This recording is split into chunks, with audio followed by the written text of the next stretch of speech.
ఓం గురు బ్రహ్మ గురు విష్ణు గురుదేవో మహేశ్వర గురు సాక్షాత్ పరం బ్రహ్మ తస్మై శ్రీ గురవే నమః. ఆపదామభర్తారం దాతారం సర్వసంపదా లోకాభిరామం శ్రీరామం భూయో భూయో నమామ్యహం. ఎత్ర ఎత్ర రఘునాథ కీర్తనం తత్ర తత్ర కుటమస్తకాంజలిం బాష్పవారి పరిపూర్ణలోచనం మారుతిం నమత రాక్షసాంతకం మనోజవం మారుతతుల్యవేగం జితేంద్రియం బుద్ధిమతాం వరిష్టం వాతాత్మజం వానరయూధముఖ్యం శ్రీరామదూతం శిరసా నమామి. ఉల్లంఘ్య సింధో సలిలం సలీలం యశోకవన్యం జనకాత్మజాయాః ఆదాయ తేనైవ తదా కలంకాం నమామి తం ప్రాంజలిరాంజనేయం. బుద్ధిబలం యశోధైర్యం నిర్భయత్వమరోగత అజాడ్యం వాక్పటుత్వం చ హనుమస్మరణాత్ భవేత్. రామాయ రామచంద్రాయ రామభద్రాయ వేధసే రఘునాథాయ నాథాయ సీతాయ పతయే నమః. కూజంతం రామ రామేతి మధురం మధురాక్షరం ఆరుహ్య కవితా శాఖాం వందే వాల్మీకి కోకిలం వందే వాల్మీకి కోకిలం. రామాయణము అద్వైతం అధ్యయనం చేస్తున్నాం. అరణ్యకాండలో ఉన్నాం. అరణ్యకాండలో రావణాసురుడు మాయావేషంతో రావటం, సీతను ప్రలోభ పెట్టడం, ఇవన్నీ కూడా ఇంతవరకు వచ్చినది. ఇక్కడ విశేషము, ఇక్కడి నుంచి ముఖ్యమైన విశేషం జరుగుతున్నది. రావణాసురుడు ఆశ్రమంలో ఉన్నాడు. సీతాదేవి ఆయనకు ఆతిథ్యం ఇచ్చింది. ఆతిథ్యం ఇచ్చిన తర్వాత వచ్చినటువంటి అతిథికి తనను గురించి చెబుతున్నది. అంటే ఇక్కడ విశేషం ఏమిటంటే ఆయన అడగలేదు నీ పేరేమిటి నీవేమిటి అనేటువంటి, అడగకపోయినా చెబుతున్నది. ఇక్కడ ఒక విశేషం ఏం చెబుతున్నాడు, ధర్మం వచ్చినాడు అతిథికి తనను గురించి చెప్పుకోవటం అనేది ధర్మం ఉన్నది అని చెప్పు. ధర్మం ఉన్నది కాబట్టి తనను గురించి చెప్పుకున్నది. తాను ఎవరు ఏమిటి అని అంటే జనక మహారాజు కూతుర్ని, అలానే దశరథుని యొక్క కోడల్ని, రామచంద్రమూర్తి యొక్క భార్యను అని చెబుతూ, నాకు వివాహం అయినంత తరువాత 12 సంవత్సరములు మా మామగారైన దశరథుని మహాత్ముని యొక్క గృహంలో ఉన్నాము అనగా 12 సంవత్సరాలు సీతారాములు అయోధ్యలో ఉన్నారు. 12 సంవత్సరాలు తాను చెబుతున్నది. అయితే ఆ తర్వాత ఏం జరిగిందంటే 13వ సంవత్సరం వచ్చిన తర్వాత ఇది జరిగినటువంటి సంఘటన. దశరథ మహారాజు కైకేయికి 2 వరాలు ఇవ్వటం, ఆ రామచంద్రమూర్తిని అడవికి పంపడం, భరతుడిని రాజుని చేయటం, ఈ విషయం అంతా చెప్పుకుంటూ వచ్చింది. ఇప్పుడు ఈ సందర్భంలో ఏంటి చెబుతున్నదండి, ఇక్కడ ఒక విశేషం ఏంటంటే, ఇక్కడికి 12 సంవత్సరాలు అయిపోయింది, 13వ సంవత్సరం అన్నమాట. ఇప్పుడు ఇంకా అడవికి వచ్చేసాం. ఈ అడవికి వచ్చినప్పుడు, ఈ వనవాసానికి వచ్చినప్పుడు రాముని యొక్క వయస్సు 25 సంవత్సరములు. ఇక్కడ ఒక విశేషం చెబుతున్నాం.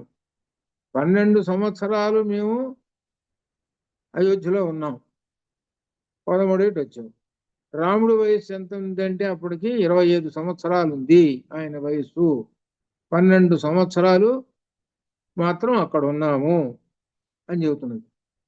ఇక్కడ విశేషం ఏంటంటే నా వయస్సు అప్పుడు 18 సంవత్సరములు. ఎప్పుడు 18 సంవత్సరాలు అంటే అరణ్యానికి వచ్చేటప్పుడు, అది అర్థం. అంటే పెళ్ళెప్పటికి ఎన్ని ఉన్నాయి, 6 సంవత్సరాలు ఉన్నాయి. అది అప్పుడు దాని అర్థం ఆ లెక్క వస్తుంది కదా, 6 సంవత్సరాలు ఉందని. అయితే ఇక్కడ ఒక విశేషం ఉంది. ఇక్కడ ఒక పెద్ద వాదన ఒకటి వచ్చింది. ఏమిటంటే దీనిలో వాల్మీకి రామాయణంలో ఈ శ్లోకాలు కనబడుతున్నాయి అని చూస్తే, పరిశోధన చేస్తేట కొన్ని ప్రాచ్యప్రతులలో ఈ శ్లోకం లేదు. ఈ వయస్సులకు తగ్గట్టుగా సంబంధించిన శ్లోకం లేదు. దీన్ని బట్టి మనం ఏమైనా అర్థం చేసుకోవాలంటే, ప్రాచీన కాలంలో ఇటువంటి వివాదాస్పదమైనటువంటి ఏమన్నా ఉంటే కొంతమంది తొలగించారు,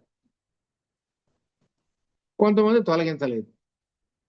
అది ఇక్కడ. కాబట్టి 6 సంవత్సరములు ఆమెకి.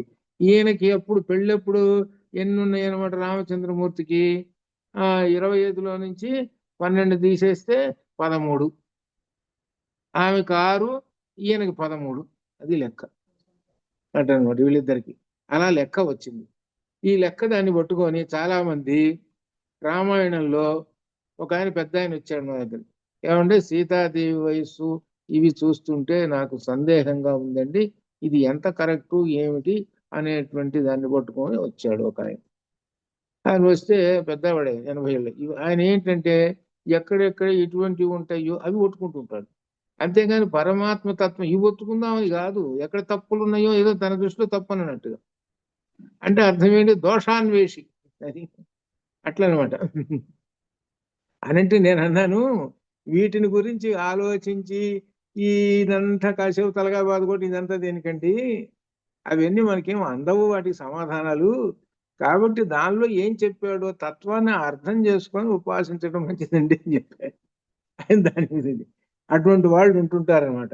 అందువల్ల ఏంటంటే ఇటువంటివన్నీ కూడా రామాయణంలో చిక్కుతుంటాయి. కొంతమందికి చెబుతారు ఒక విశేషమైంది, ఎవరికైనా నోటి దూల తేలాలంటే రామాయణం చెప్పుకుంటారట. రామాయణం ఎట్లా చెప్పుకుంటారంటే వ్యతిరేకంగా, అది నువ్వు మంచిగా చెప్పుకుండేది అట్లా అలా ఇష్టం వచ్చినట్టు రామాయణాన్ని ఎటుబడితే తిప్పి చెప్పుకుంటుంటారట, ఎటుబడితే ఇప్పుడు వాడి ఇష్టం వచ్చినట్టు. అంటే అదొక రకంగా పాపం చేసుకోవడం అది అర్థం. దానిలో ఏం చెప్పాడో చెప్పుకోవటం కాదు అది. సరే, ఈ విధంగా నాకు అప్పుడు ఇంత వయసు ఉన్నది అని చెప్పారు. సరే, వయసులో ఎట్టన్నా ఉండే తర్వాత పెడదాం, తర్వాత విషయం అది. ఇప్పుడు ఏమిటంటే రాముడు గుణవంతుడు సత్యవాది అని చెబుతున్నది. సీత రావణాసురుడితో చెబుతుంది శుచిమంతుడు, ఇలా గొప్పవాడు అని తన యొక్క విశేషాలన్నీ చెబుతున్నది. ఇంకా ఏం చెబుతున్నది అంటే, దశరథుని యొక్క ఆజ్ఞ ప్రకారంగా మేము ఈ అడవికి వచ్చేసాం, అరణ్యవాసం 14 సంవత్సరాలు చేయాలి కనుక ఆ తండ్రిని అసత్యము నుండి కాపాడాలి, సత్యము నుండి రక్షించడం. అంటే అసత్యం వాది కాకుండా చేయాలి తండ్రిని. అంటే 2 వరాలు ఇచ్చాడు కదా, 2 వరాలు పాటిస్తేనే కదా ఆయనకు అప్పుడు పుణ్యం వచ్చేది. అందువలన ఆ 2 వరాలని పాటించాలి, అందుకోసం అరణ్యానికి వచ్చాము అని చెప్పుకుంటూ ఈ విధంగా తన యొక్క చరిత్రనంతా కూడా చెప్పేసేసింది మొత్తం. చెప్పిన తర్వాత ఇక అంటున్నది, ఆ సీతాదేవి అంటున్నది అనమాట, ఆ వన్య పదార్థాలు అవన్నీ పండ్లు అవన్నీ పెట్టిన తర్వాత ఏముంటున్నదంటే, అయ్యా సన్యాసి గారు వచ్చినటువంటి ఆయన అసలు ఆయన సంగతి తెలియదుగా, ఇంకా బాబు మహాత్ముడు కావాలనుకుంటున్నది. ఏమని అడిగిందంటే, ఇక నీ పేరు, నీ గోత్రము, నీ కులము ఏమిటో యథార్థంగా చెప్పవయ్యా అన్నది. అనేటప్పటికీ ఇంకా చెబుతున్నది. ఏమని మొదలుపెట్టాడంటే ఇక చెబుతున్నాడు, రావణాసురుడు సీతతో ఏం చెబుతున్నాడంటే, నేను అంటే ఏమిటో తెలుసిన, నేనంటే దేవతలకి, అసురులకి, నాగులకు, సమస్తమైనటువంటి వాళ్ళందరికీ కూడా, లోకములకు అన్నిటికీ భయము, నేనంటేనే భయము. నా పేరు రావణుడు, రాక్షస రాజును అని మొదలుపెట్టి చెప్పి ఏమంటున్నాడు చూసుకోండి, వీడి బంగారు వర్ణము గలదానా అని వేస్తున్నాడు. వీడి సంబోధనలు చూసుకోండి ఎలా వేస్తున్నాడు. సువర్ణమయమైనటువంటి కాంతులతో ప్రకాశించున్నదానా, పైగా పట్టు వస్త్రము ధరించిన నిన్ను చూసిన తరువాత, పట్టు వస్త్రాలు ధరించిందిట. చూసిన తర్వాత ఇక్కడ అర్థం చేసుకోవాలన్నమాట. సీతాదేవి అరణ్యవాసం చేసేటప్పుడు ఎలా ఉన్నది అంటే, పూర్తయినటువంటి బంగారు వర్ణంతో ఉన్నటువంటి మహాలక్ష్మి స్వరూపంతో ఉన్నది అని అర్థం. సరే, ఇప్పుడు లక్ష్మీ స్వరూపం ఆ అగ్నిలో ఉంచటం అనేటువంటిది వాల్మీకి రామాయణం చెప్పలేదు, అది తర్వాత. ఇక్కడ ఏం చేసింది ఆయన అంటున్నాడు రావణాసురుడు, నిన్ను చూసిన తరువాత నా భార్యల యందు, ఇక్కడ బహువచనం వేశాడు, భార్యల యందు ఆనందం పొందలేకుండా ఉన్నాను. నేను అనేక ప్రదేశముల నుండి, ప్రదేశములంటే లోకాలు, వివిధమైన గంధర్వలోకం ఇట్లా ఈ విధంగా ఉంటుంది కదా, అనేక లోకాలు ఉంటాయి కదా, ఆ లోకాలలో ఉన్న అందమైన స్త్రీలందరినీ పట్టుకొచ్చారని చెబుతున్నాడు. నేను చేసిన పని చూసావా ఎంత గొప్ప పని అని చెప్పుకుంటున్నాడు. ఉత్తమ స్త్రీలను ఎందరినో తీసుకొని వచ్చి తిని, నీవు వారందరిలో పట్టపురాణివిగా ఉండును. అది నీవు హెడ్డుగా ఉండు, వాళ్ళందరూ నీకు దాసీ పనులు చేస్తుంటారు. అది అనమాట. నీకు భద్రము కాక నా నగరము లంకకు, లంక నా ఊరు ఏదంటే లంక, అది మహాపట్టణం, అది సముద్ర మధ్యంలో ఉన్నది, అది పర్వతాగ్రం మీద ఉన్నది. సముద్ర మధ్యలో ఒక పెద్ద కొండ హిమాలయ పర్వతం లాగా ఉంది, దాని మూల ఉన్నది, దాని పైన ఉన్నది నా యొక్క నగరము అని చెబుతున్నాడు. సముద్రం మధ్యలో ఉన్నదిట కొండ, ఆ కొండ మీద ఉన్నదిట ఆయన పట్టణం. సీత, నాతో నీవు అక్కడ ఉద్యానవనంలో విహరించవచ్చు. ఇవన్నీ మొదలు పెట్టేసేసాడు. సర్వాభరణ భూషితురాలపై 5,000 మంది నీకు సేవ చేస్తూ ఉంటుంటారు అనేటప్పటికీ ఇంకా ఏమికి కోపం వచ్చింది. ఈ కోపం వచ్చేటప్పటికి ఆమె మాట్లాడింది అనమాట. ఏమనంటే దీనిలో ఆమె మాట్లాడటంలో సర్వలక్షణ సంపన్నుడు ఒకటి లక్షణం, రెండో లక్షణం వటవృక్షము వలె ఆశ్రితులకు సుఖమునిచ్చువాడు 2, సత్యసంధుడు 3, మహాభాగ్యవంతుడు 4 అయిన రాముని మాత్రమే నేను అనుసరించుచున్నాను. ఇక్కడ ఉన్నది, ఇక్కడ బయటపడ్డాడు వాల్మీకి. ఇక్కడ బయటపడ్డాడు ఏమిటంటే రాముడు ఎవరనగా మహావిష్ణువు, తనెవరన్నా మహాలక్ష్మి బయటపడ్డాడు. ఇక్కడ ఏమిటి ఎలా చెప్పాలి అంటే వటవృక్షము వలె, వటవృక్షము వలె అనే మాట వేశాడు వాల్మీకి. సీత అంటున్నది. ఇప్పుడు ఎంతమంది చెప్తారు? పారాయణలు తెగ చేస్తుంటారు. చెప్పాలి వటవృక్షము వలె. వటవృక్షం ఎవరు? రామచంద్రమూర్తి. కృష్ణుడు వటపత్రశాయి,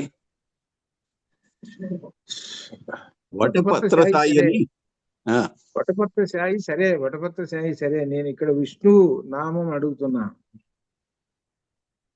విష్ణు నామం అడుగుతున్నా.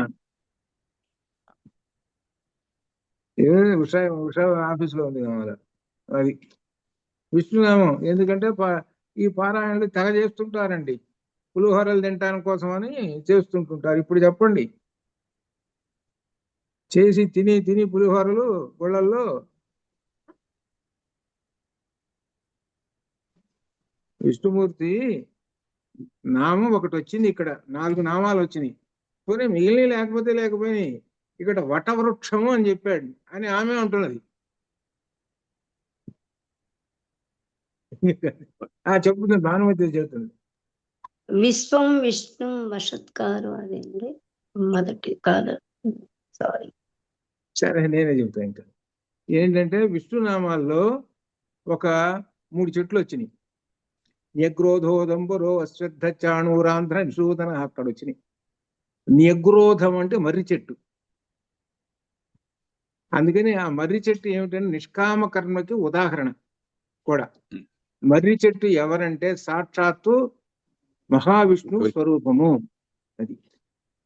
ఇది ఇక్కడ అర్థం. అందువలన ఇక్కడ సీతాదేవి ఏం పదం వేసిందని అంటే తన యొక్క రాముడుట వటవృక్షము అని చెప్పింది. ఇది ఎక్కడొచ్చింది? విష్ణు సహస్రనామాల్లో వచ్చింది.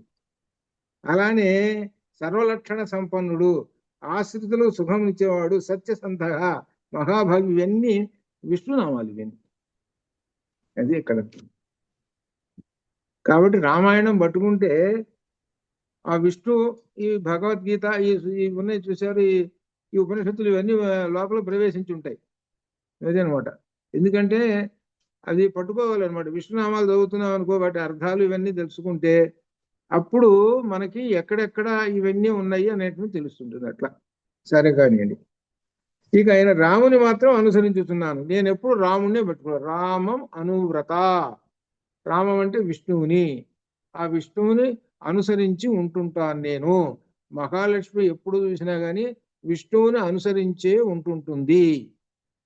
అందుకని శ్రీ మహావిష్ణువు ఇది అనమాట. ఇట్లా అని ఈ విధంగా తన గురించి చెప్పింది, రాముని గురించి అంతా చెప్పింది.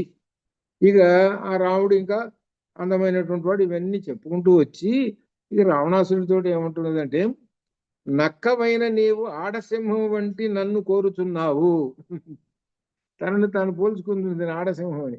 అది ఎందుకు చెప్పుకున్నదంటే, ఆడసింహం అనే మాట మగసింహం అని చెప్పచ్చుగా. చెప్పడానికి మరి పుల్లింగ శబ్దం అని అనుకుంటారు, కానీ అక్కడ అది కాదు విశేషం. వేటాడటంలో ఆడసింహం బాగా పనిచేస్తుంటుంది, అది అర్థం. అదే పట్టుకొస్తుంటుంది ఆహారం అంతా. ఈ మగసింహం కూర్చొని తింటుంటుంది వాడు. ఎక్కువగా ఆడసింహం వేటాడటంలో చాలా పెద్ద గొప్పది కాబట్టి చించి చెండేస్తాను అన్నది అర్థం. అది దాని అర్థం. కాబట్టి సూర్యకాంతి వంటి నన్ను నీవు స్పృశించలేవు రావణ. రాముని ప్రియ భార్యను కోరుచున్న నీకు ఆయుర్దాయము మందము తగ్గిపోయినది. తొందరగా పోతాం అంటే అర్థం ఏంటి? ఇప్పుడు ఇది కాజేశాడు అనుకో, ఎంతకాలం ఉన్నది? లంకలో ఏమో సంవత్సరం ఉంది కాబట్టి ఇంకా నీకు సంవత్సరమే ఉంది వయస్సు, ఆ తర్వాత అవుట్ పోతావు అని అర్థం. ఇంకా నీవు బంగారు వృక్షములను చూచుతున్నావు, ఇదిట మరణం ఆసనమైన పుట్ట బంగారు వృక్షాలు కనపడుతుంటాయి వాడికి అని ఇంకొకటి కూడా చెబుతుంటారు. మరణం ఆసనమైనప్పుడు అద్దంలో వాడి మొహం కనపడదుట, కొన్ని లక్షణాలు చెబుతుంటారు అట్లా అనమాట. అని నువ్వు చావటానికి సిద్ధంగా ఉన్నావు అని చెబుతున్నావు. ఇంకా నీవు ఆకలిగా ఉన్న సింహము కోరను, ఆకలిగా ఉన్న సింహాను యొక్క నోటిలో కోర పీకటానికైనా ప్రయత్నిస్తే ఏమవుతాడు?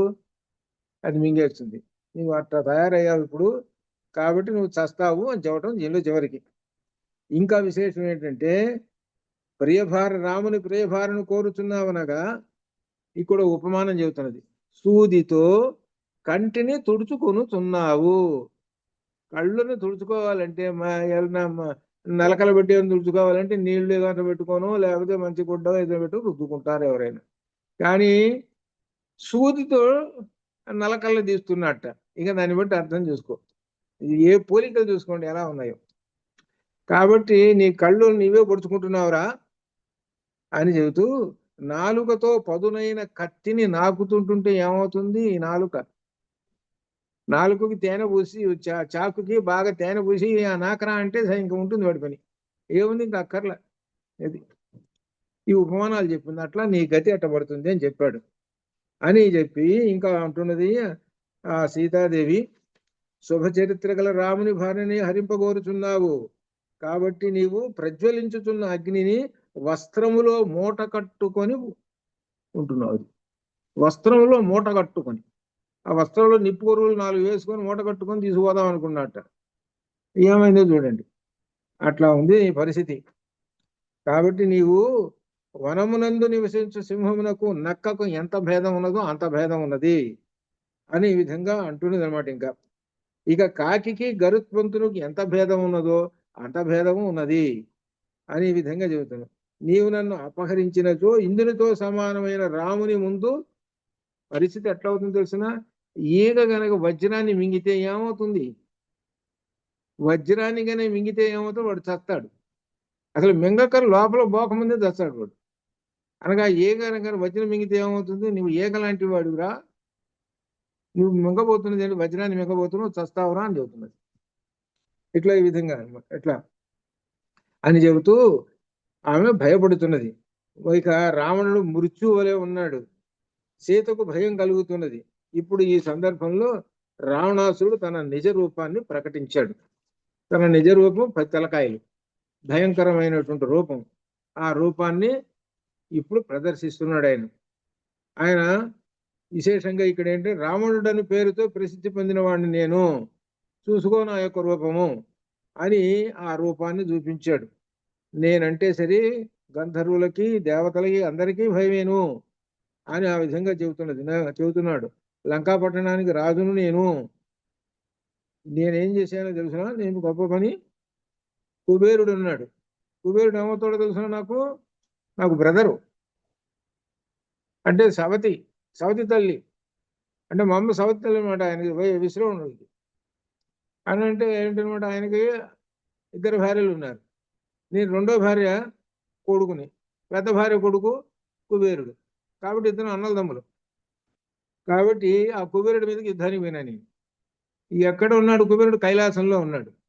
ఆ హిమాలయ పర్వతాల్లో కైలాసం ఉన్నది, ఆ కైలాసాన్ని దగ్గర ఉన్నాడు ఆయన దగ్గర ఆయనని జయించి ఆయన దగ్గర ఉన్నటువంటి విమానాన్ని కాజేసుకొని వచ్చేసాడు. ఆ కుబేరుని జయించేసేసాను నేను అని చెప్పుకుంటూ వచ్చాడు తన యొక్క విశేషాలన్నీ. అంటే ఏమిటనమాట, కుబేరుణ్ణి జయించి తన అన్నం జయించి ఇవన్నీ అక్కడ కూడా జయించుకొని వచ్చాడని చెబుతున్నాడు.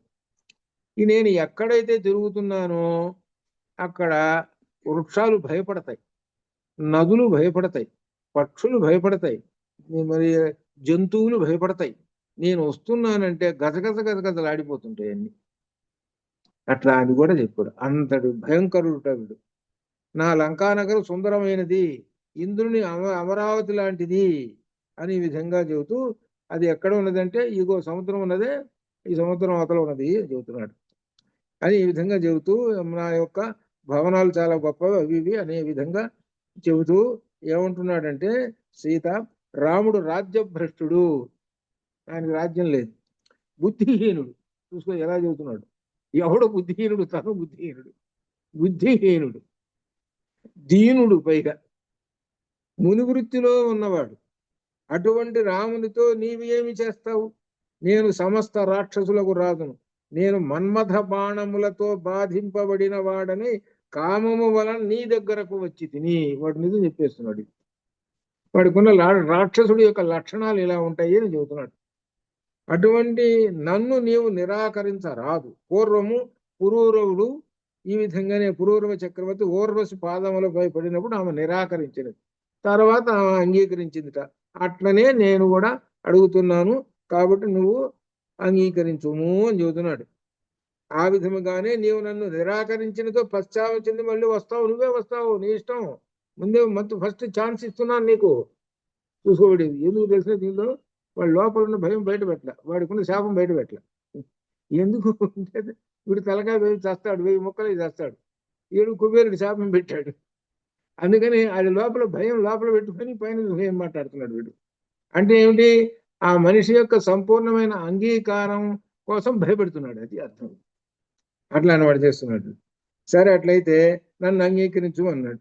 ఇక సీత కోపంతో మాట్లాడుతున్నది, నీకు బుద్ధి లేదుట్రా, కుబేరుడు ఎంత మంచివాడు, ఆ మంచివాడి పేరు పెట్టుకొని మంచివాడి యొక్క తమ్ముడు నేను చెప్పుకున్నా, నీకు బుద్ధి ఉందా లేదా అని వాడు పడుతుంది.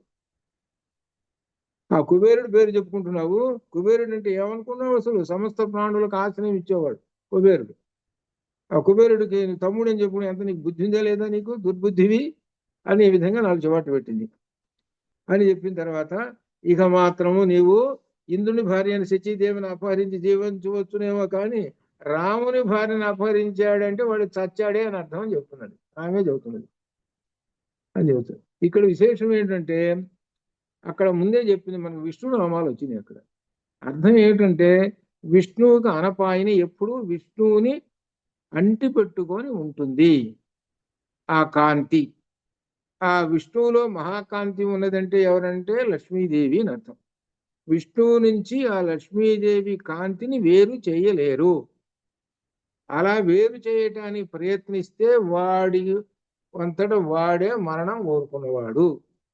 అదే ఉదాహరణకి సూర్యునిలో ఉన్న కాంతిని ఎవరు వేరు చేయలేరు.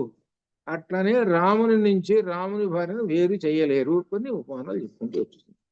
ఈ తత్వంలో ఏం కనపడుతున్నది అంటే బ్రహ్మతత్వం కనపడుతున్నది. బ్రహ్మమును ఎల్లప్పుడూ కూడా ఆశ్రయించి ఆ త్రిగుణాత్మకమైనటువంటి ప్రకృతి ఉంటుంది. ఆ ప్రకృతిని బ్రహ్మము నుండి ఎవరు వేరు చేయలేరు. వేరు చేయడానికి ప్రయత్నిస్తే వాడు ఇదిగో రావణాసుడి గతే పడతాడు. అది చెప్పేది ఇది విశేషం అని చెబుతూ, ఇంకా ఈయన మొదలుపెట్టి ఈయన వచ్చిన కార్యక్రమం పూర్తి చేసుకోవాలి కదా రావణాసురుడు. ఇక అపహరణకి మొదలుపెట్టాడు.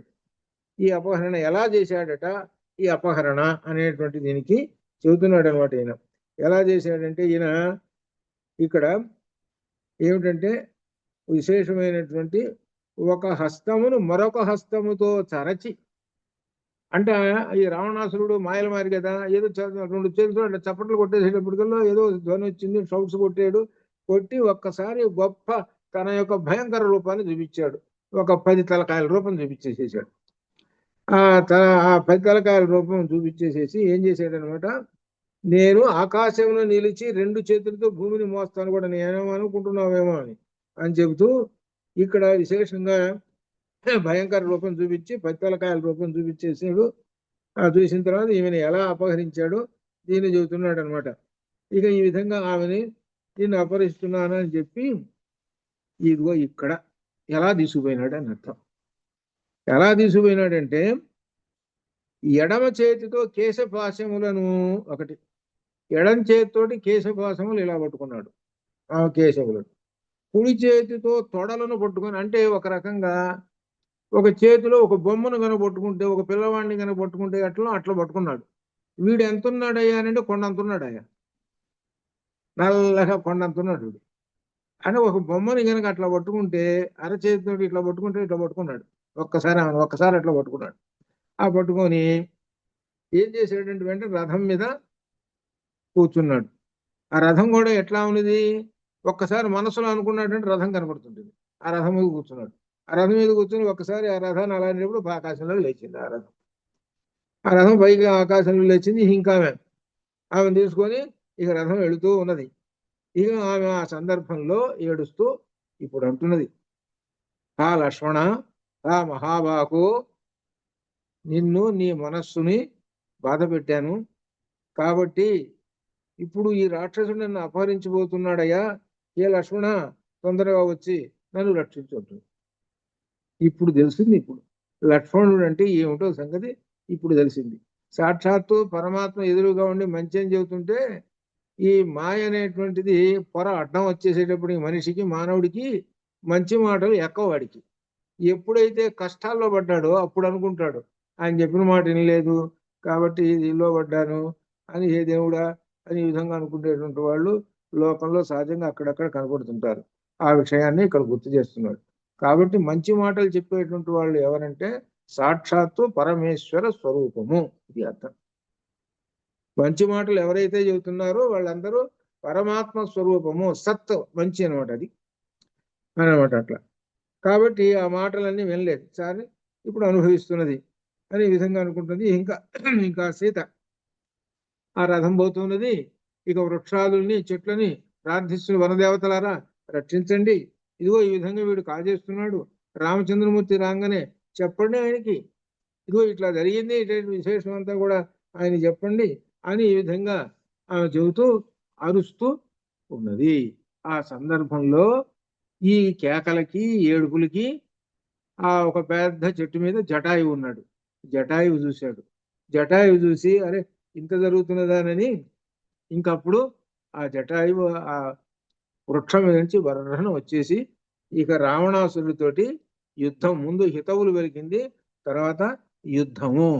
ఈ యుద్ధం భయంకరంగా సాగుతున్నది. ఇప్పుడు జటాయువు రావణునకు మంచి మాటలు చెబుతున్నాడు. దశగ్రీవ, రావణాసురా, నా మాట విను, సనాతన ధర్మములు ఆచరించుతున్న వాడను సత్యవ్రతుడు మహాబలశాలిని, నా పేరు జటాయువు, నా మాట నేను చెబుతున్నా, నేను మంచి మాటలు నాకు చెబుతున్నాను వినవయ్యా, నువ్వు చేసే పని మంచిది కాదు, నువ్వు చేస్తున్నది ఏంటంటే రాముడు మహాబలవంతుడు, ధర్మాత్ముడు, ఆయనకు నువ్వు అపకారం చేస్తున్నావు కాబట్టి ఈ అపకారానికి శిక్ష అనుభవిస్తావు. ఇక్కడ ఒక విశేషం ఏం జరిగింది తెలుసునా, శూర్పణఖ తన తప్పును దాచిపెట్టుకొని ఎవరికి చెప్పకుండా కరుణ్ణి కరదూషాదుల్ని ప్రేరేపించి రాముని మీదకి పంపించి చివరికి రాక్షస సంహారం అంతా జరిగింది. ఇక ఈ విషయం నీకు అసలు తెలుసా ఆ శూర్పణ సంగతి అనే విధంగా అది కూడా గుర్తు చెప్పాడు అనమాట. అని చెబుతూ ఎవరు ఎంత బరువు మోయుదురో అంత బరువునే మోయవలేను, ఏ ఆహారం అనారోగ్యము కలిగించునో ఆహారం భుజించవద్దు, అనారోగ్యం కలిగించేదాన్ని వదిలేసేసి ఆరోగ్యం కలిగించేదాన్ని తీసుకోవాలి. ఇప్పుడు నువ్వేంటంటే నువ్వు బరువు మోయలేనటువంటి వస్తువును బరువు మోస్తున్నావు కాబట్టి నువ్వు అనుభవిస్తావు అని చెబుతున్నాడు. ఇంకొక విశేషం చెబుతున్నాడు జటాయువు, నేను జన్మించి 60,000 సంవత్సరములు అని ఈయన వయసు చెబుతున్నాడు. జటాయు వయసు 60,000 సంవత్సరాలట పుట్టి, నేను నా తాత తండ్రుల నుండి సంక్రమించిన రాజ్యమును పాలించుతున్నాను. ఈయనకి ఒక రాజ్యం ఉంది జటాయువుకు. ఏమి రాజ్యం? ఈ చెట్లే వాళ్ళకి ఒక ఏరియా ఇది అన్నమాట. ఇది సరే కానీ చెబుతుంది, ఇప్పుడు నేను వృద్ధుడను, నీవు యువకుడవు, అంటే నాకు 60,000 సంవత్సరాలు ఉంటే నీకు 30,000 సంవత్సరాలు అని అనుకోవాలి ఈ వయస్సులో. కానీ నిజమైనటువంటి ఇవన్నీ ఏమి కరెక్ట్ ఏమిటి అని అంటే మనం వాటి గురించి ఆలోచన అనవసరం. అది కానీ కొన్నిట్లో ఏంటంటే రావణాసురుడు ఇంకా వయసు ఉన్నటువంటి వాడు అనేటువంటి దానిలో చెప్పిన సందర్భాలు ఉన్నాయి. సరే నీవు యువకుడవు, నీవు శరచాపంలో కవచము ధరించి రథమున ఉన్నావు, అయినను నీతో నేను యుద్ధం చేస్తాను, నేను ఉండగా ఈ సీతను హరించలేవు అని చెబుతూ యుద్ధంగా అంటున్నాడు. రావణ, నీవు సూర్యుడమైనచో ముహూర్త కాలం ఆగి నాతో యుద్ధం చేయవు. ఆకాశంలో పరిగెత్తుతున్నావు, ఆగు ఒక క్షణం, నీ సంగతి చెబుతాను అంటున్నది. అని ఈ విధంగా యుద్ధం మొదలైంది. ఆ యుద్ధం మొదలైంది. ఇక దాంతో వీళ్ళిద్దరి యొక్క రావణాసు జటాయు రావణుల యొక్క మహాయుద్ధం సాగుతూ ఉన్నది. మరి అట్లయితే ఈయన జటాయువు కేవలం తన కాలి గోళ్లతోటి, రెక్కలతోటి, ముక్కుతోటి యుద్ధం చేస్తున్నాడు. ఇక్కడ ఒరిజినల్ గా చూపించాడు. ఇట్లా అనమాట ఇది. అంటే ఏమిటి, వీళ్ళకు కూడా కొన్ని మానవ రూపాలు చేసుకోవచ్చు, దేవతా రూపాలు, కానీ అట్లా కాకుండా ఉన్నటువంటి ఆ శరీరంతో యుద్ధం చేస్తున్నాడు. ఆ రావణుని శరీరమును తన కాలి గోళ్లతోటి బాగా గీరేటప్పటికి గాయాలై నెత్తురు వారుతున్నది ఇట్లా అనమాట. అప్పుడు రావణాసురుడు బాణాలు వేశాడు జటాయు మీద. జటాయు కూడా రక్తం గారుతూ ఉన్నది అట్లా అనమాట. అక్కడ ఇట్లా ఈ విధంగా మహాఘోరంగా యుద్ధం జరుగుతూ ఉన్నది. అయితే ఈ రెక్కలతోటి కొట్టేస్తున్నాడు ఎవరు, జటాయువు. ఆ రెక్కలతోటి ఎక్కువ కొట్టేస్తున్నాడు, బాగా యుద్ధం అంతా చేస్తున్నాడు. ఆ రెక్కలతోటి కొట్టేసేసి ఆ రావణాసురుని యొక్క రథాన్ని పడగొట్టింది. గుర్రాలని పడగొట్టింది, ఆ రథసారథిని పడగొట్టింది. మొత్తం ఈయనకి రథం లేదు, ఒక్కడు. ఈ రథం లేడుగా అప్పుడు ఆ సీతను తీసుకొని ఒక్కసారి భూమి మీద కిందకి దూకాడు అక్కడ. అంటే యుద్ధం చూసుకోండి ఎలా ఉందో, పై చేయి జటాయుధులాగా ఉన్నది, అలా ఉంది యుద్ధం. ఈ విధంగా అయిన తర్వాత ఆ రథాన్ని అంతటిని కొట్టిపారేసింది. రథం అంతా ముక్కలైపోయింది. ఇక్కడ ఇది ఎందుకు చెబుతున్నాడు తర్వాత వస్తుంది, రాముడు వచ్చిన తర్వాత వస్తుంది. ఇది చాలా ముఖ్యమైన, రథం అంతా కింద పడి ఉంటుంది, గుర్రాలు చచ్చిపోయి ఉంటాయి, రథం ముక్కలై ఉంటుంది. ఇదంతా చూస్తారు అక్కడ ఎవరు, రామ లక్ష్మణులు వచ్చిన తర్వాత మనకు దానిలో వస్తుంది అనమాట. అందుకు వివరంగా చెప్పాడు ఇక్కడ. తర్వాత సరే ఈ విధంగా అయిపోయిన తర్వాత అప్పుడు ఆ సందర్భంలో మెచ్చుకున్నారట అందరూ. ఏమిటనమాట, ఈ జటాయు చేసినటువంటి పనిని, అబ్బా చాలా మంచి పని చేసావయ్యా, వీటి రథాన్ని విడగొట్టామని దేవతలు మెచ్చుకున్నారట. సరే అయిపోయిన తర్వాత ఈ జటాయు రావణుడు హితవాక్యాలు చెప్పాడు. అప్పటికి జటాయు చెబుతున్నాడు, నువ్వు పాపం చేస్తున్నావు, కర్మఫలాలు అనుభవించాలి, చస్తావు ఈ విధంగానని చెబుతున్నాడు. ఈ చివరికి ఏం జరిగిందనమాట, రావణ, నీవు సూర్యుడైనతో ముహూర్త కాలం ఆగం, యుద్ధంలో రాముడు కరుని భూమిపై పడగొట్టినట్టు నిన్ను కూడా పడగొట్టేస్తాను అని ఈ విధంగా అంటున్నాడు. ఈ విధంగా జరుగుతున్నప్పుడు ఇప్పుడు ఒక విశేషమైన జరిగిందనమాట. ఏమిటంటే, దశగ్రీవుడు సీతను విడిచి కోపముతో జటాయువును పిడికిళ్లతో పాదములతో కొట్టెను, కుమ్మి వేశను. కాళ్ళతోటి తంతున్నాడు, చేతులతోటి పొడుస్తున్నాడు, అక్కడేమో సీతను వదిలేశాడు. ఇట్లా అనమాట. ఈ విధముగా వారిద్దరి మధ్య ముహూర్త కాలం యుద్ధం జరిగింది. ఇప్పుడు ఈ సందర్భంలో రావణుడు జటాయువు రెక్కలను, పార్శ్వములను, పాదములను ఖడ్గముతో ఖండించెను. ఇది అయిపోయింది. కాళ్ళని ఖండించాడు, ఇంకెక్కడ లేకపోతుంది. రెక్కలు, అసలు పక్షికి అంటే రెక్కలు, 2 రెక్కలు అయిపోయింది. ఈ విధంగా అనమాట. ఇక ఇప్పుడు నల్లని మేఘము వలె తెల్లని వక్షస్థలము గల జటాయువు, నల్లని మేఘము వలె తెల్లని వక్షస్థలము గల జటాయువు రావణుని చే కొట్టబడి కొన ఊపిరితో నేలపై పడిపోయింది. రక్తంతో తడిసిన జటాయువు వద్దకు సీత స్వబంధువు వద్దకు వెళ్ళిన విధముగా శీఘ్రముగా పరిగెత్తెను. ఎవరు, సీత జటాయువు దగ్గర పరిగెత్తుకుంటూ వెళ్ళింది. అప్పుడు జటాయువు శాంతించిన దావాగ్ని వలె ఉండెను. చంద్రుని వంటి ముఖము కలది జనకరాజు కుమార్తె అయిన సీత భూమిపై పడి ఉన్న జటాయువును పట్టుకొని దుఃఖించెను. కొన ఊపిరితోటి ఉన్నది. ఇది దీనిలో కూడా మనకు మిగిలిన వాటిల్లో చెబుతున్నది ఏంటంటే, రామలక్ష్మణులు వచ్చేదాకా నీవు చనిపోకుండా, ప్రాణాలు వదలకుండా నీవు ప్రాణాలతోటే ఉంటావు. రామలక్ష్మణులకు నా కథ చెప్పిన తర్వాత అప్పుడు నీకు ప్రాణములు పోతాయి అని సీత చెప్పినట్లుగా ఉన్నదనమాట. కాబట్టి ఇప్పుడు ఆ విషయం కూడా ఇక్కడ దీంతో వస్తున్నది. ఇక్కడ ఒక విశేషమైన దాన్ని కూడా వస్తున్నది. సార్ అక్కడ వదిలేసేసాడు కదా, వదిలేసినటువంటి వాడు ఊరుకున్నాడా రావణాసురుడు?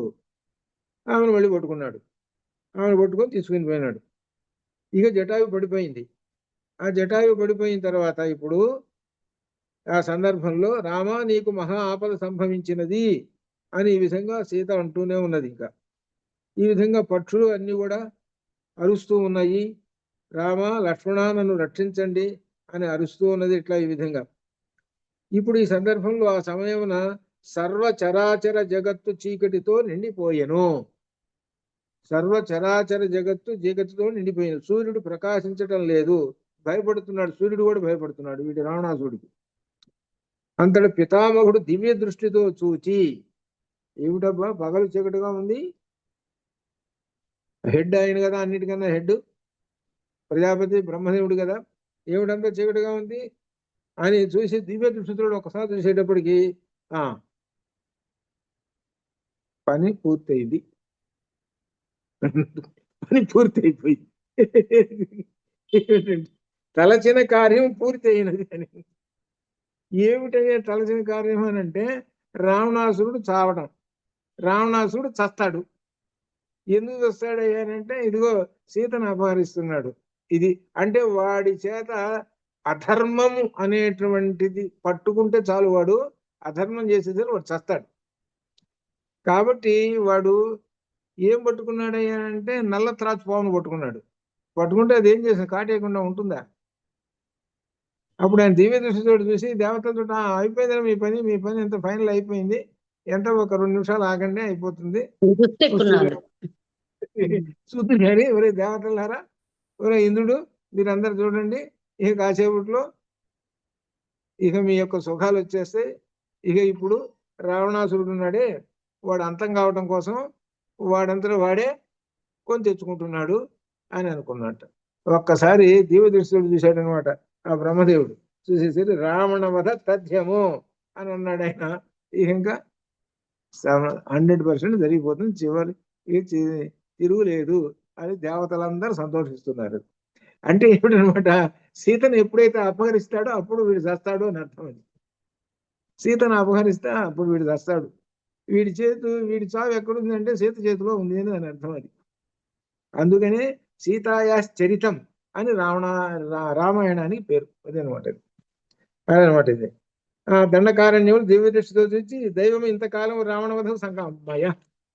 దైవము బ్రహ్మదేవుడికి కూడాట నా పైన ఒక హెడ్ ఉన్నాడు, వాడి పేరు దైవము.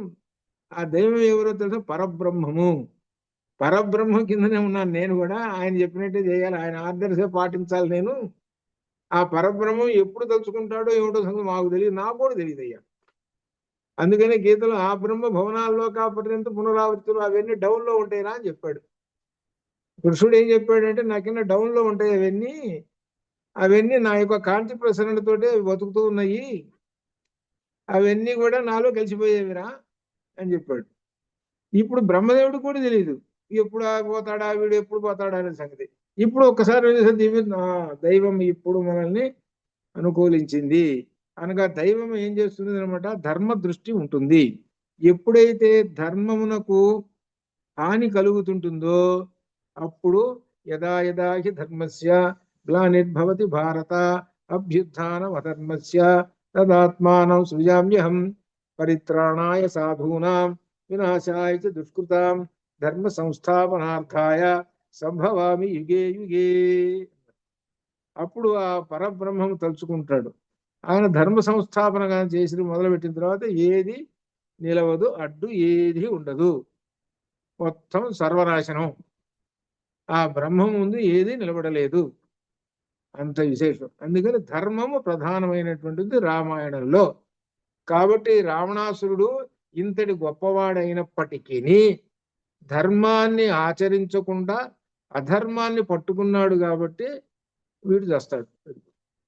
అందుకని ఏం చెబుతున్నాడంటే ఎంతటి గొప్పవాళ్ళైనా సరే, అంటే గొప్పవాళ్ళు అంటే ఏంటి, కారణాలు ఉన్నాయి. ధనం బాగా ఉంది అందువల్ల గొప్పవాడు, వంశం చాలా గొప్పది.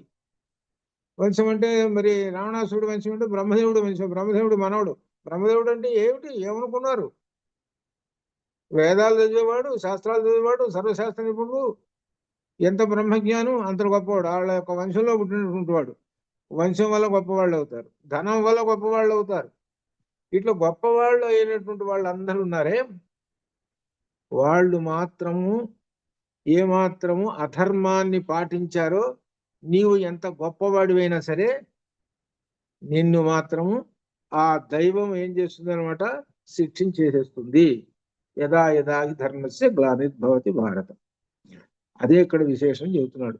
కాబట్టి రావణాసురుడికి మూడింది, వీడు చస్తాడు అని చెబుతున్నారు. అది అని ఇప్పుడు ఈ సందర్భంలో ఆమె తీసుకొని పోవాలి కదా, మళ్ళీ కింద దించేసాడు కదా. రావణుడు తీసుకొని ఇప్పుడు మళ్ళీ ఆమెను సీతను దుఃఖించు ఉండగా రావణుడు తీసుకొని అంకమున ఉంచుకొని ఆకాశ మార్గమున వెళ్ళాను. అంకం అంటే ఒక పెద్ద, మనం కూర్చుంటే మన చిన్నపిల్లల వాళ్ళని అంకం మీద తొడ మీద కూర్చోబెట్టుకుంటాం కదా, అట్లనే. అంటే వీటి రూపం ఎంత ఉంటుంది, మీద కొండంత రూపం, ఒక బొమ్మలాగా ఉంది. అప్పుడు అర్థం ఒక్కొక్కసారి మనం ఊహించుకుంటే. ఆ అంకం మీద ఆకాశ మార్గమున వెళుతూ తీసుకొని పోతున్నాడు.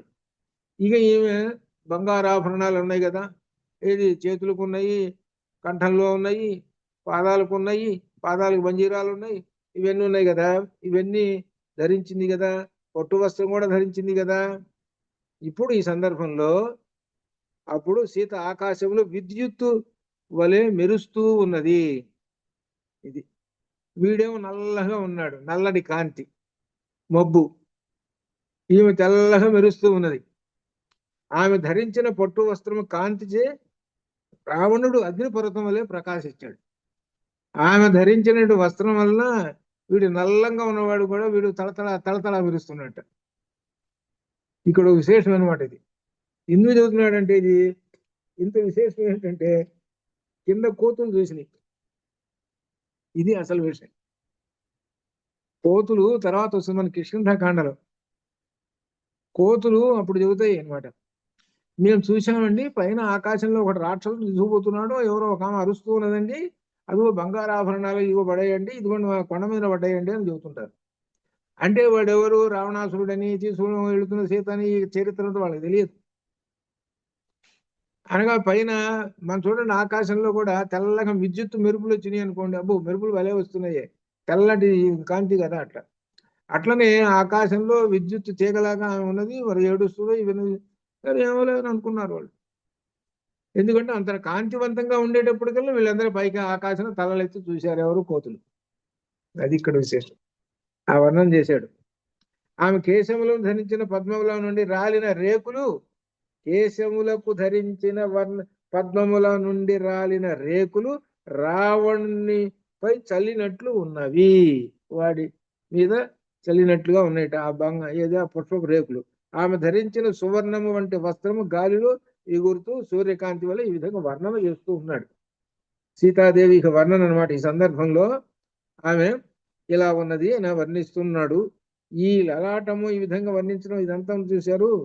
లలిత రహస్యశాస్త్రనామాల్లో ఆ వర్ణముల ఆ నామముల యొక్క భావాలు ఇవి. కాబట్టి సీతాదేవిని వర్ణన చేసినప్పుడల్లా లలితగా అర్థం చేసుకున్నటువంటి వల్ల ఆ నామాన్ని ఇక్కడ అన్వయం చేసుకోండి. అప్పుడు లలిత నీకు అర్థమైనట్టు లెక్క. ఇక్కడ సీతాదేవి లలిత రూపంలో ఉంటుంది అట్లా అనమాట. ఈ విధంగా దీన్ని చెప్పాడు. పద్మము ఈ విధంగా పద్మం వంటివైనటువంటి నల్లనైన మృదువైనటువంటి అందమైన కేశములు. అందమైన కేశములు అనేటువంటి మాట లలితలో ఎక్కడొచ్చింది?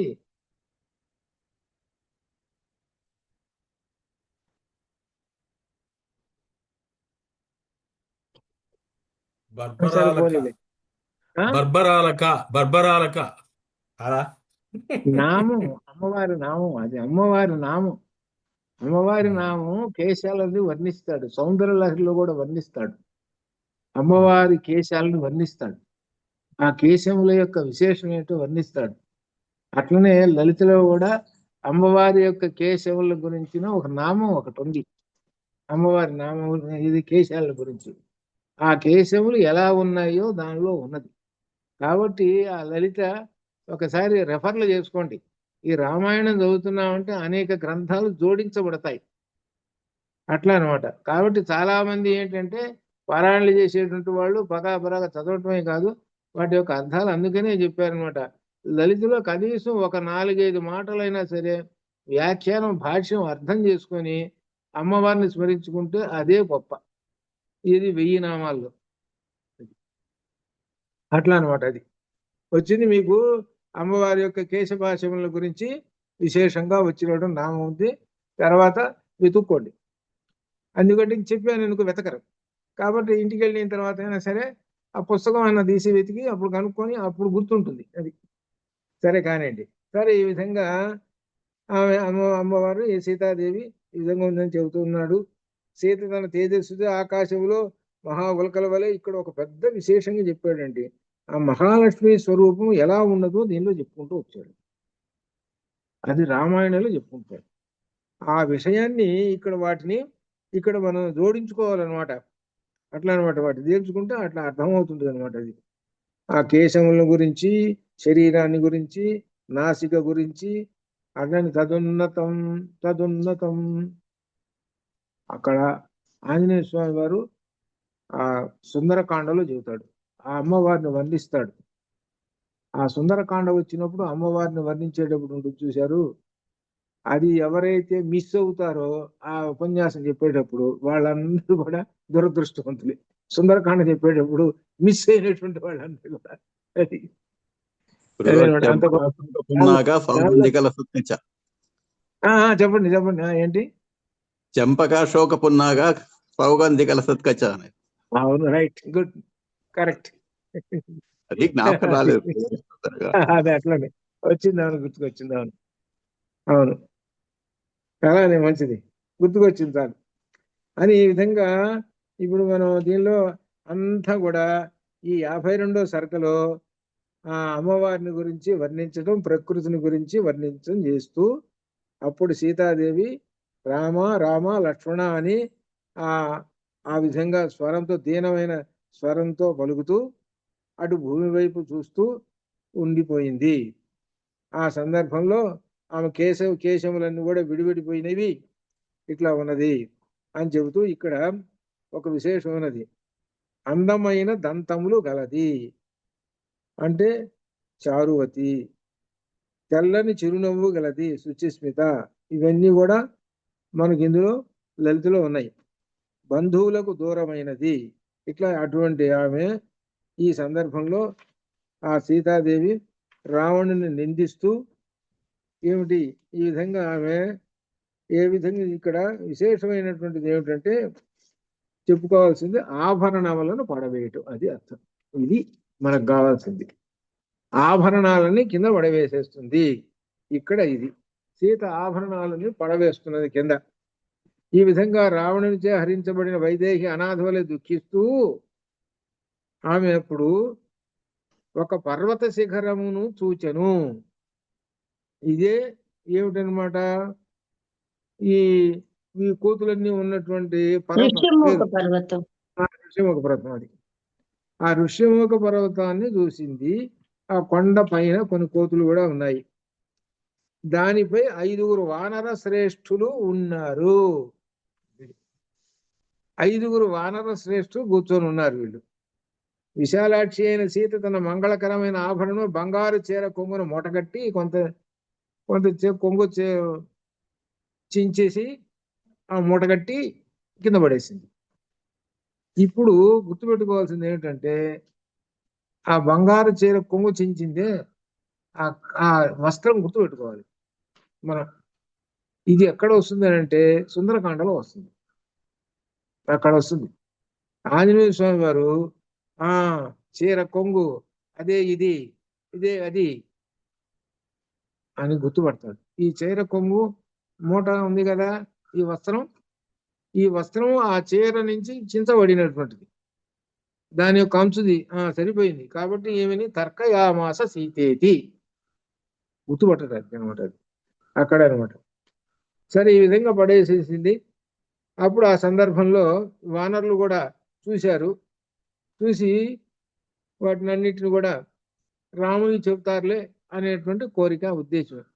అక్కడ వేసేస్తే రాముడు ఎప్పుడైనా వస్తాడు, వచ్చినప్పుడు ఈ ఆభరణాలు చూసి ఇదిగో ఇటు నుంచి వెళ్ళిపోయినాడు, రావణాసుడు తీసుకుపోయినాడని కూడా తెలుస్తుంది అనే ఉద్దేశం కొద్దీ ఆ పని చేసింది. అది సరే అవన్నీ పడేసేసింది.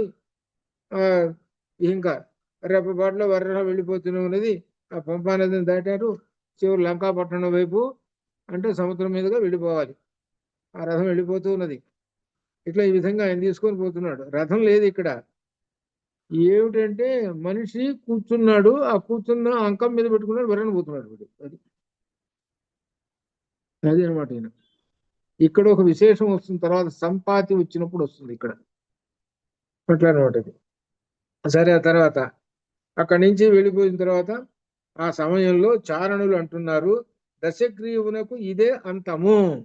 అది దశగ్రీవునకు ఇదే అంతము అనగా తన యొక్క మరణాన్ని కొని తెచ్చుకుంటున్నాడు అని చెప్పడం. అది అని వాక్కులు పలికారు ఎవరు? చారణులు అందరు. రాముడు తన మృత్యుదేవత అయిన సీతను అంకమున ఉంచుకొని తీసుకొని పోతున్నాడు. చారణులు అన్నారు. ఇక్కడ మళ్ళీ కొట్టుకోవాలి మనం. ఈ చారణులు ఎక్కడొస్తారు అంటే సుందరకాండ ప్రారంభంలో వస్తారు. అక్కడ టచ్ అవుతారు వీళ్ళు. వాళ్ళప్పుడు చారణులు ఎందుకు వచ్చారు? టచ్ ఏమిటంటే వాళ్ళు చూశారు ఈ దృశ్యం అంతా. ఈ రావణాసురుడు ఉన్నాడే, వీడి యొక్క దృశ్యం అంతా చూశారు. లంకకి పోతున్నాడు రావణాసురుడు. మళ్ళీ ఆంజనేయ స్వామి వారు లంకకి పోతున్నాడు. ఆ లంకకి ఎందుకు పోతున్నాడో ఏమిటో వీళ్ళకి తెలుసు. అప్పుడు అక్కడ ఈ చారణులు బయటపడతారు. అక్కడ వస్తుంది మళ్ళీ ఆ చారణులు. ఇలా అనమాట. సరే, ఈ విధంగా సరే వాళ్ళు వెళ్ళారు. ఈ చారణులు అందరూ కూడా అన్నారు, ఈ దశగ్రీవుడు చస్తాడు, వీడు చావటం ఖాయము అని ఈ విధంగా అని అనుకున్నాడు. అన్న తర్వాత రావణుడు రాక్షస స్త్రీలకు ఆజ్ఞ తీసుకుపోయినాడు. ఏమిటి? అక్కడికి లంకకు తీసుకుపోయినాడు. ఏమన్నాడంటే, నా అనుమతి లేకుండా ఏ పురుషుడు గాని, ఇక్కడ ఉన్నది విశేషం, లంకకు తీసుకుపోయినాడు సీతని. నా అనుమతి లేకుండా ఏ పురుషుడు గాని, ఏ స్త్రీ గాని సీతను చూడరాదు. ఈమె చూశాడా ఎవడన్నా వాడు చచ్చాడే. ఇక్కడ ఇంక చెప్తున్నాడు, ఈమె ముత్యములు, మణులు, సువర్ణాభరణములు ఏమి కోరినా వాటిని నాకు ఇచ్చినట్లే ఇవ్వాలి. ఏ స్త్రీ అయినా ఈమెకు అప్రియ వాక్యములు పలికినతో ఆమె జీవితం అంతే. ఎందుకు పెట్టాడు అసలు వీడు? దీనిలో గొప్ప విశేషం. ఏ పురుషుడైనా సరే, ఇక్కడ పురుషుడు అన్నాడు విశేషం, తర్వాత స్త్రీని అన్నాడు. ఈమెను చూశాడో వాడు చస్తాడు. ఏ రాక్షసుడు చూసినా చస్తాడు, ఏ దేవత చూసినా చస్తాడు వాడు అని పెట్టేశాడు. ఎందుకు పెట్టేశాడు వీడు అంటే, వాడేంటి కామపీడితుడే తీసుకొని వచ్చాడు. ఇంకొకటి చూశాడు అనుకో, వాడు కూడా కామపీడితుడు అయితే అప్పుడు మీదరం కొట్టుకోవాలి. అది వీడి ప్లాన్. అందుకని అనమాట. అందువలన తీసుకొచ్చి ఎక్కడ పెట్టాడంటే, పవిత్రమైన వస్తువును మనం పవిత్రమైన చోట పెట్టినట్టుగానే ఈమెను ఎవరూ చూడకుండా ఉండటానికి అశోకవనంలో సహస్ర స్తంభ మంటపం ఉంటే, బ్రహ్మాండమైనటువంటి భవనం ఉంటే ఆ భవనంలో పెట్టాడు. ఆ భవనంలో ఒక రకంగా ఏంటంటే ఆమెకు హౌస్ అరెస్ట్ ఒక లెక్క. తనకేంటంటే బంగారాన్ని ఎక్కడ పెట్టాలి అని అంటే మంచి ప్రదేశంలో, ఎక్కడో ముఖ్యమైనటువంటి పవిత్రమైన చోట పెట్టాలి. అట్లా పెట్టాడు ఆయన. లోపల అంతరార్థం ఏమిటంటే అమ్మవారిని తీసుకొచ్చి సహస్రార మండపంలో పెట్టాడు. అది అర్థం. వీడు చేసిన పని అది. వీడు చేసేటువంటి అంతరార్థం ఏంటంటే, అమ్మవారు ఎక్కడ ఉంటుంది అంటే సహస్రార మండపంలో ఉంటుంది. సహస్ర కవలంలో కదా ఉన్నది, అక్కడ పెట్టాడు తీసుకొచ్చి వీడు. ఎక్కడ తీసుకెట్టి తన 4000 మందిని పట్టుకొచ్చాడు కదా, అక్కడక్కడ వాళ్ళ ఇంటి పక్కనే పెట్టాల, మండోదరి ఇంటి పక్కనే పెట్టాల, ఎక్కడ పెట్టాల. తీసుకొచ్చి వీడు ఎక్కడ పెట్టాడు? వీడి చేష్ట చూసుకోడు ఎలా ఉందో. బయటికేమో భౌతికంగా అట్లున్నా లోపల అంతరార్థంగా వీడి చేష్టలన్నీ ఎట్లా ఉంటాయంటే అమ్మవారిని సేవించినట్టు ఉండేది. ఎట్లా అనమాట ఇది. తీసుకొచ్చి అక్కడ పెట్టేసాడు అనమాట. రాక్షస స్త్రీలకు అందరికి చెప్పేశాడు, ఎవడన్నా చూశాడో నాకు చెప్పండి, వాడిని చంపేస్తాను అంటున్నాడు. అది ఇక రాముడు రాక్షసులకు ఆదేశం ఇచ్చేశాడు. నరమాంస భక్షకులైన ఏనమండుగురు రాక్షసులకు ఇట్లు ఆదేశం ఇచ్చాను. వాళ్ళకి ఏమని చెబుతున్నాడంటే, రాక్షసులకి వరదానము పొందిన రావణుడు వారి బలపరాక్రమంలో ప్రశంసించుతూ వారితో, మీరు శీఘ్రమే నానా విధములైన ఆయుధములు ధరించి, ఎవరికి? నరమాంస భక్షకులకి చెబుతున్నాడు రావణాసురుడు. జనస్థానం వరకు వెంటనే వెళ్ళండి, అక్కడ మీ బలపరాక్రమం చూపుతూ ఉండండి. అది ఇప్పుడు శూన్యంగా ఉన్నది. అచ్చట నేను మహా సైన్యమును కరదూషణాదులు ఉంచాను. రాముడు ఒక్కడే వారిని అందరినీ సంహరించాడు. నాకు ఇప్పుడు రామునిపై ఎన్నడూ లేని మహాకోపం ఉన్నది. అతనిపై పగ తీర్చుకొనవలన పట్టుదలతో ఉన్నాను. శత్రువును చంపనంత వరకు నాకు నిద్ర పట్టదు. ఈ 8 మందిని పంపిస్తున్నాడు జనస్థానానికి. ఏమిటి, రాముని చంపండి అని. అట్లా అనమాట. ఆ రాముని చంపిన నాకు సంతోషం. మీరు జనస్థానంలో నివసిస్తూ అక్కడే ఉండి రాముడు ఏమి చేస్తున్నాడో చూస్తూ అతని కార్యములన్నీ తెలుసుకుంటూ నాకు ఎప్పటికప్పుడు తెలుపుతూ ఉండండి. మీరందరూ రాముని సంహరించుటకే సదా ప్రయత్నం చేస్తూ ఉండండి. మీరు అనేక పర్యాయాలు యుద్ధరంగంలో విజయాలు తెచ్చిపెట్టారు. అందువల్ల మిమ్మల్ని పంపిస్తున్నాను. ఆ 8 మందిని నరమాంస భక్షకులు వీళ్ళు, వాళ్ళని పంపించాడు జనస్థానానికి. అట్లా అనమాట. ఈ వాక్కులు విని రావణునకు నమస్కరించి వాళ్ళు ఇక అక్కడి జనస్థానానికి చేరుకున్నారనమాట. ఇక ఆ తర్వాత ఈ తీసుకొచ్చిన సీతకు తన భోగములన్నీ రావణుడు చూపిస్తున్నాడు. ఏమిటనో తీసుకెళ్ళి ఈ సీతని ప్రతి బిల్డింగ్కి తీసుకెళ్ళి, చూసావా బంగారం బిల్డింగు, అవి బిల్డింగ్, నా యొక్క సంపద చూసుకో, అది ఇదినని ఓహో ఇష్టం వచ్చినట్టు అంతా చెబుతున్నాడు. అంటే అర్థం ఏంటి, నాకింత ఐశ్వర్యం ఉంది, ప్రలోభ పెట్టడం, ఆమెను మనసారా అంగీకరింపజేయటం. లేకుండా ఉన్నాడో వాడి తలకాయ పగులుతుంది. వాడికి ఎప్పుడు క్షణాన్ని గుర్తుకొస్తుంది, తలకాయ పగులుతుంది, 1000 ముక్కలు అవుతుంది. కాబట్టి జాగ్రత్తగా ఉండాలి, అది వాడి. అట్లా ఉంది వాడి పని. అందుకని ఆమెను తీసుకొచ్చి మొత్తం అంతా చూపించేసేసాడు. తన బిల్డింగ్ మొత్తం చూపించేశాడు, తనకున్న సంపద అంతా చూపించేసేసాడు, అన్నీ కూడా. ఇవన్నీ చూపించినప్పుడు ఆమె చూస్తున్నది, ఆమె ఈ విధంగా చెబుతూనే ఉన్నది అనమాట. ఏమిటనమాట, రావణాసురుడు నిందిస్తూనే ఉన్నది. చివరికి అశోకవనంలోకి సీతను చేర్చాడు. ఇదనమాట. ఇంతవరకు సీన్ అయిపోయిందండి సినిమా. ఇక మళ్ళీ ఇంకొక సీన్లోకి వచ్చేస్తున్నాడు వాల్మీకి. అక్కడేమైంది, రామలక్ష్మణులు ఏమైనారు, మాయలేడెముడు కోట కోసం పోయినారు, వాళ్ళ సంగతి ఏమైందండి అని చెప్పడం కోసం వీళ్ళని పక్కన పెట్టేశాడు. ఈ సీన్ పక్కన తర్వాత చెబుతానండి, ఇప్పుడు ఆ సీన్ తీసుకొస్తున్నానండి అని ఆ సీన్ని ఇప్పుడు మనకు సినిమా ఈ దృశ్య కావ్యము చెబుతున్నాడు. రాముడు ఏమైనాడు, లక్ష్మణుడు ఏం చేశారు, జింక కోసం పోయినారు కదా, ఏమైనారండి అని ప్రశ్నిస్తారు కదా. అందుకని దృశ్య కావ్యం కాబట్టి ఇక్కడి నుంచి ఆ రామలక్ష్మణులు ఈ సీతాదేవిని అన్వేషించుకోవటం ఇక్కడి నుంచి మనం ప్రారంభం అవుతున్నది అనమాట. ఇది ఈ వారానికి మొత్తం మీద మనకి అరణ్యకాండ పూర్తి అవుతుంది. అంటే దాని అర్థం ఏంటి, శివరాత్రి కంప్లీట్ అయిపోతుంది అప్పటికి. అట్లా అనమాట. శుభం భయాత్ అంతవరకు. కాబట్టి రేపు రామలక్ష్మణుల గురించి చెప్పుకుంటాం, 57వ సర్గ నుంచి చెప్పుకుంటాం అనమాట. అట్లా అనమాట. మనకి ఎప్పుడైతే కిష్కింధాకాండలో ఆంజనేయ స్వామి వారు ప్రవేశించి ఆయన 13 శ్లోకాలు ఎప్పుడైతే చెబుతాడో అక్కడి నుంచి అసలు కథ ప్రారంభం అవుతుంది. ఇక అక్కడి నుంచి రామలక్ష్మణులు విశ్రాంతి తీసుకుంటుంటారు. ఇక కథ అంతా తను తీసుకుపోతుంటాడు. అది అంతవరకు శుభం భూయాత్. ఓం పూర్ణమదః పూర్ణమిదం పూర్ణాత్ పూర్ణముదచ్యతే పూర్ణస్య పూర్ణమాదాయ పూర్ణమేవావశిష్యతే. అసతో మా సద్గమయ తమసో మా జ్యోతిర్గమయ మృత్యోర్మా అమృతంగమయ. ఓం శాంతి శాంతి శాంతి. శుభం భూయాత్. బాలాజీ కట్టేసి, నీ దగ్గర ఉన్నట్టు కంట్రోల్.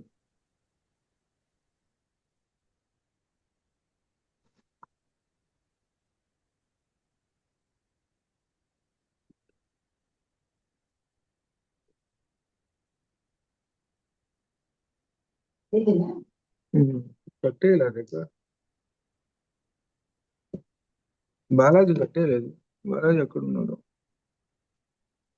గురుగారు బాలాజీ గారు లేరు, ఆవిడ ఉషా చంద్రిక గారు హోస్ట్ అయ్యారు. ఓ అవునా అండి, నాకు ఒక నిమిషం, నాకు తెలియదు. కట్టేసి కట్టేసి. ఓకే, సారీ, నేను చూడలేదు.